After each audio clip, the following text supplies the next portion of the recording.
What's up, movie fans? Okay, we have another special guest today. We literally just had one 2 videos ago, and now here's another one. This is Grand Admiral Thrawn from the Star Wars universe. He's wearing a Mandalorian helmet. He's the reason why my skin isn't blue is because we couldn't afford a makeup artist. But he's actually Grand Admiral Thrawn. In case anyone from Disney is listening to this, no, I am not the real one. If you do not work at Disney, I am. Yeah, he's Grand Admiral Thrawn. No idea how hard it is to park a Star Destroyer in your driveway. Oh, as long as our car's still intact, it's fine. It is, right? Moving on. Okay, we'll get to that later. So today we are going to be talking about Obi-Wan Kenobi, the brand new Disney Plus series. Finale just came out yesterday, and today we are going to be talking about our thoughts on this show. Grand Admiral Thrawn has his own channel, by the way. We're also going to be... kind of better, but... not really. He has better effects. We're also going to be making a video on that channel that will also come out probably on the same day as this one. We'll see. We'll find out. But so, yeah, today we're going to be talking about Obi-Wan Kenobi and our thoughts on that show in this video. Yeah. We're planning on doing by episode, and then at the end we'll talk about the stuff we didn't like. Let's just start with our general thoughts. Pretty good. I mean, there were some spots where it was predictable, but that didn't interfere with how good the show was. It was a good show. Some people want a season 2, but I don't think it needs it. I think it was good enough as just one season, and that's it. My feelings on this show are kind of mixed, because there's a lot of stuff that I really liked. Me too. And then there was some stuff where I was kind of iffy on. I think overall, my thoughts on it were positive, but there were some areas where it was kind of disappointing. And I'm the same way. There were some things that were pretty bad about the show. Okay, but we'll get to that later. Yeah, getting into it, let's just start with episode 1. It was a great way to introduce that Obi-Wan's been doing nothing for the past 9 years. Well, 10 years, actually. Yeah, 10. Yeah, it was 10. It was great to introduce that. Young Leia, perfect casting. It really was. Young Leia was an aspect of this show where she literally feels like a younger version of Leia. Like, that is exactly how I would expect Leia 9 years before A New Hope to act. It was a good way to start the series. Yeah, there wasn't much going on in episode 1, so we don't really have much to talk about it. But it was a great way to start the series. And then episode 2... Wait, this is a spoiler version of the video. Yes. We forgot to mention that. That's one, Episode 2, when Obi-Wan goes to rescue Leia. Pretty good. I like the whole John Wick style thing where everyone's trying to hunt him. That was cool. I just think that episodes 1 and 2, and especially 3, which we'll get to in a minute, were a great way of establishing how, since Revenge of the Sith, Obi-Wan has kind of both lost hope in a way, and then he's kind of forgotten how to be a great Jedi. He's forgotten a lot of his training with the Force, lightsaber combat, and I love the way that it comes back later to make, like we'll get to that, but I think that his arc in this show was just really great. That thing at the end of episode 2, though, with the Grand Inquisitor, how a ton of people thought they were decanonizing Rebels. I knew they weren't gonna, because Rebels was the first thing Disney made when they bought Lucasfilm. Yes, that's true. So it was obvious they wouldn't decanonize Rebels, and... I was very confused for a while. Until I told him that Paulin have 2 stomachs, and that's how he survived. I also think that it's a cool idea. This is something that I forgot to mention. At the end of episode 2, when Reva actually tells... Reva, or Reva, it's Reva. Kind of weird. When she tells Obi-Wan that Anakin is still alive, that was something where when I heard that, I was like, oh, I didn't even think about that. It's true. Yeah. He probably wouldn't have known that Anakin was still alive, and I thought that was really cool. I wondered how she actually knew when I first saw that, because almost no one knew. They explain it later, but that was something that I was confused about at first. Even, they never actually said if Thrawn actually figured it out, even. He had his theories, but they never said in the comics if he actually figured it out. I didn't know that. That's kind of cool. Anyway, moving on. Episode 3. Episode 3. This one was a good episode, but the fight scene, I have my problem where in the show, at first it felt like they were just trying to avoid lightsaber battles, because when Vader does this amazing jump scare, Obi-Wan activates his saber and then runs away. Yeah. I think Vader's reaction to that was kind of the reaction of the audience, where he was kind of like, I've been waiting 10 years for this, man. What the heck? That introduced Tala, who was a good character. I'll explain what I liked about her when we get to episode 5, but there were a lot of things that I really liked about Tala. Also introduced Ned-B. Ned-B was pretty cool. Ned-B was pretty cool, even though he couldn't speak. Yeah, kind of helped like him even more. Yeah, it really did. Yeah, I don't think we have a lot more to say about episode 3. Yeah. It was pretty good, though. Episode 4, that's one where I have my mixed feelings about it. I think episode 4 is probably my least favorite of the season. Mine too. It's literally just the final battle of Jedi Fallen Order. Yeah, basically. And they basically just went like, switched a few characters. Let's do that. That's a good idea. That sounds like a good idea. Which also helped a bit more with Tala's backstory in that episode, which was pretty good. One problem that I kind of have with that episode is I think that the ending where they're escaping from the base and their disguise with Leia is they literally put her inside of Obi-Wan's coat. That was really dumb. That just shows how dumb the stormtroopers are.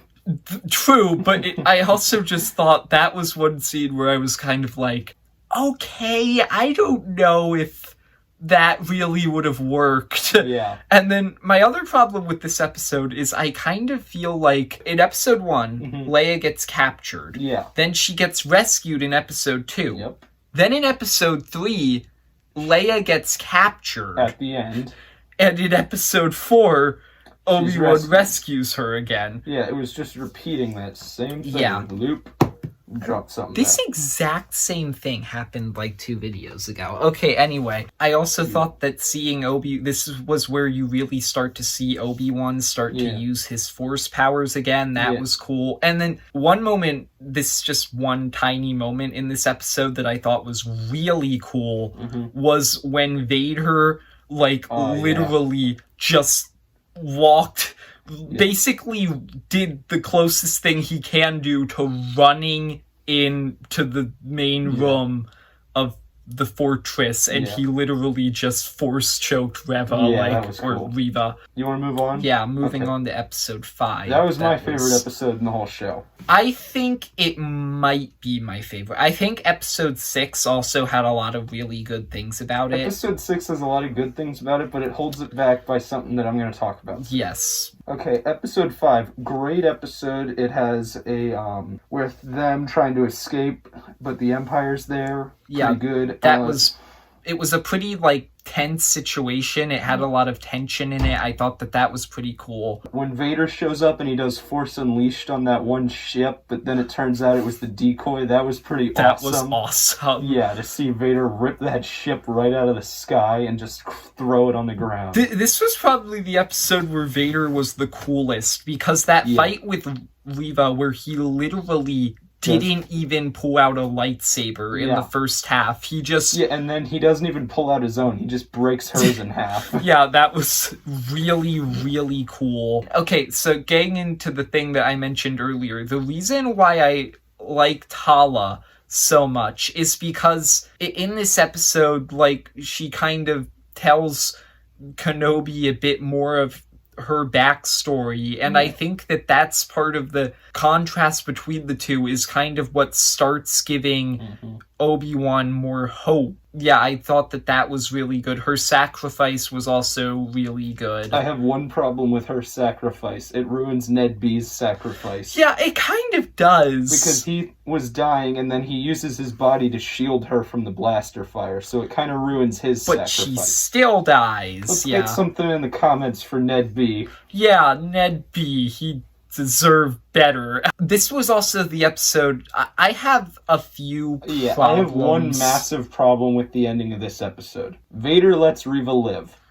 We're talking about a guy who is choking an officer to death because he finds his lack of faith disturbing.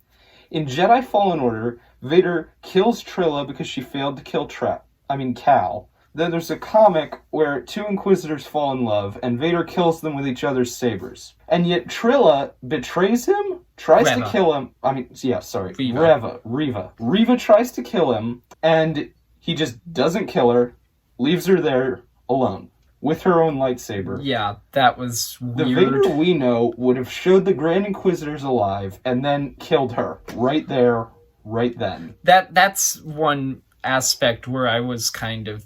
Yeah. That was another thing that was kind of hard to believe, but... Yeah, Vader showing mercy to her. At the same time, this is also the episode where there are a lot of elements to Reva that I think we'll get to where I had a few problems with her. I had a few problems with her as well. But this is probably the episode in the show where... I actually kind of liked what they did with her. Yeah, it would have been... and her backstory. In that episode. I think it would have been good if they just killed her off like that, because I liked her in that episode, and it would have been a good way to finish her. I also thought it was pretty cool to have the twist where she's one of the younglings, because that made the opening of the first episode make a lot more sense. Yeah. When I watched the first episode and that's how it started, I was kind of like...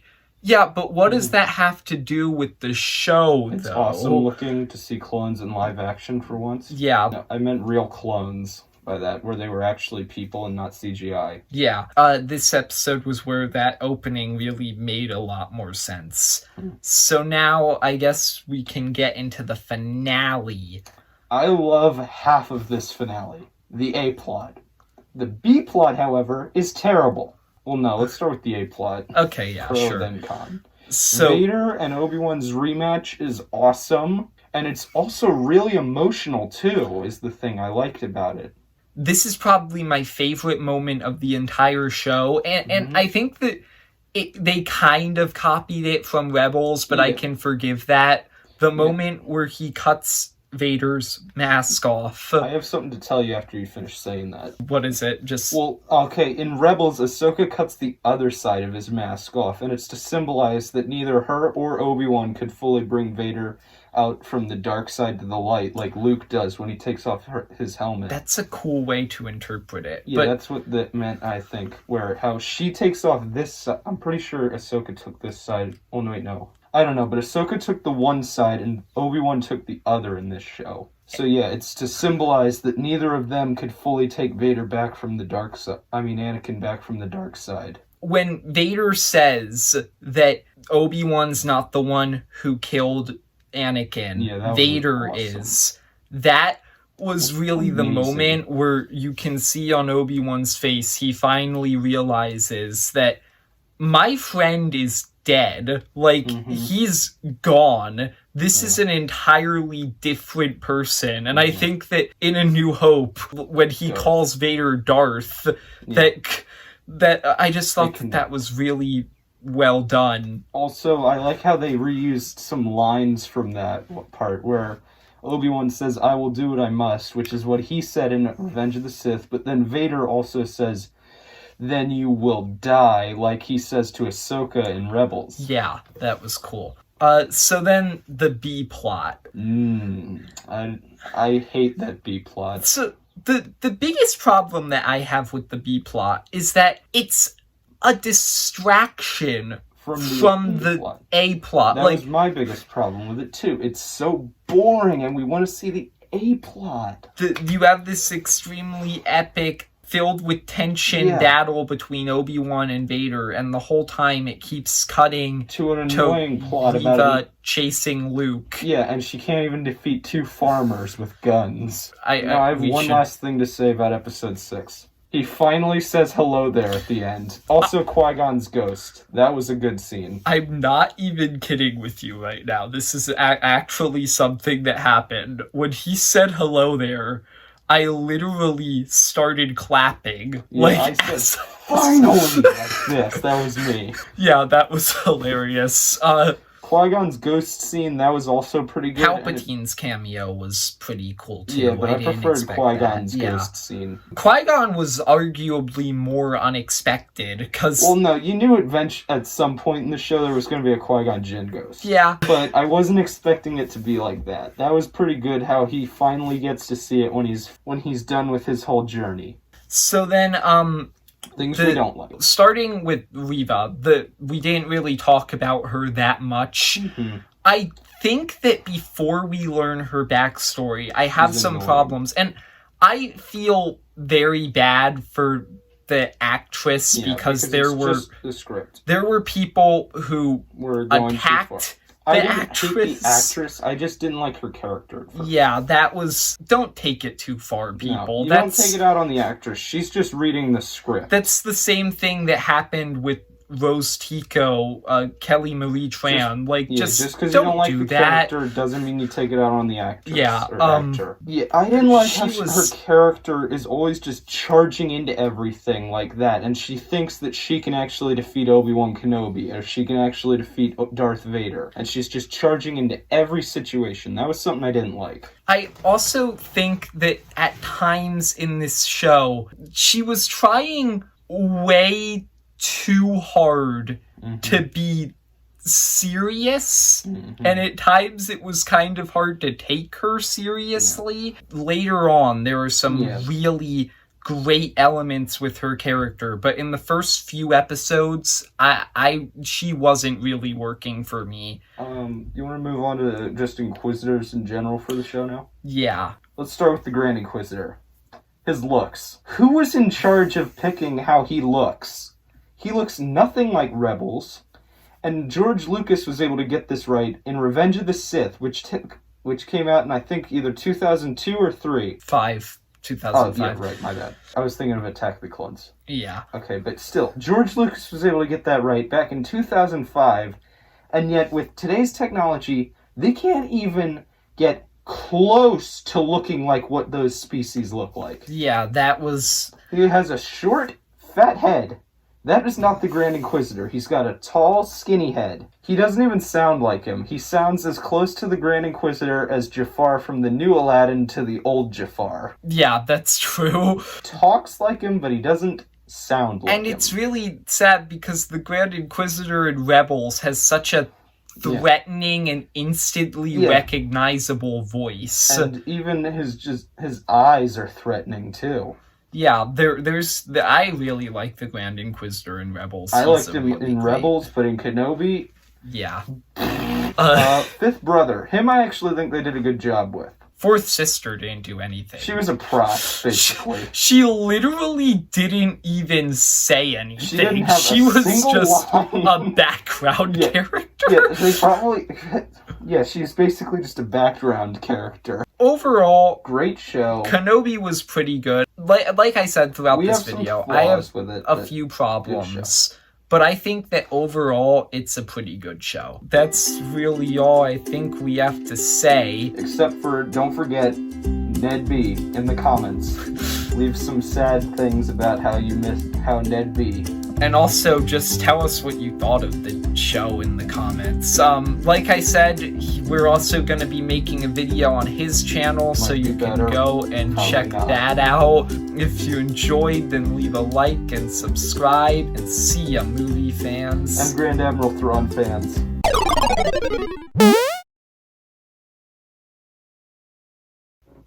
Thrawn?